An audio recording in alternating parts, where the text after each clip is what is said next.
Welcome to the GY6 YY150T 28 motor tutorial on how to remove the cover, removal of the faceplate, drive face, and the belt, as well as the variator.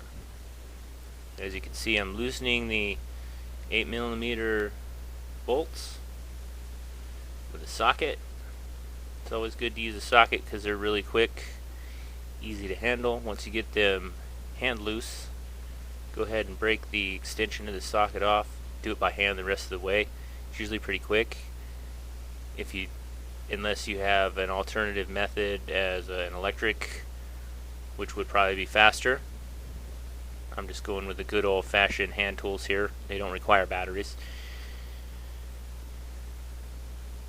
So it's really easy. It's just 8 to 9 bolts. You undo hand tight. I like to take the bolts and put them in a piece of cardboard cutout, silhouette of what I'm working with here, so that I get them back into the proper orientation on the cover. Some of those bolts are still in there a little tight. You might need to get some Loctite, or not some Loctite, but a wrench to go ahead and pull them out. Even after being loosened up a bit, they still kind of stick in there because of the Loctite. And it's always a good practice to Loctite your bolts, especially on these. They rattle a lot. There's a lot of vibration.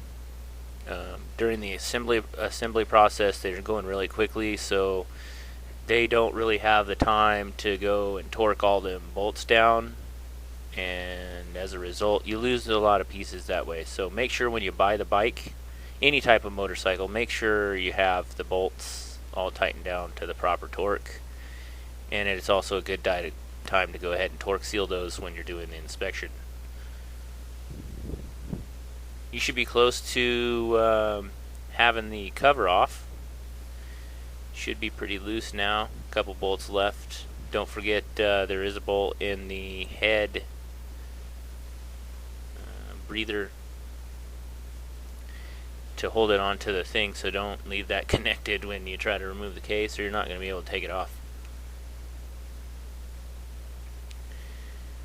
Good rule of thumb too is always have the manual around, just in case you get stuck.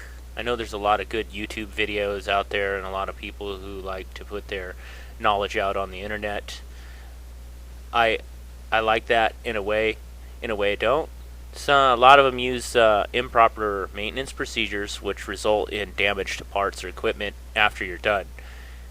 In the long run, it's costing you more money to go ahead and do a redneck way to do things, rather than go ahead and buy the proper tool or fabricate the proper tool for the job.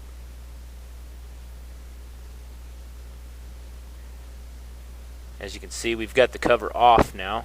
We'll go ahead and cut to another section forward. This is after the cleaning process of the cover. Go ahead and take an impact and break the main nut off of there, the retaining nut of the drive faceplate. Make sure to get the washer and the nut off. This time inspect your belt. Obviously this belt is pretty torn up. It's the reason why I have to remove the cover and replace it.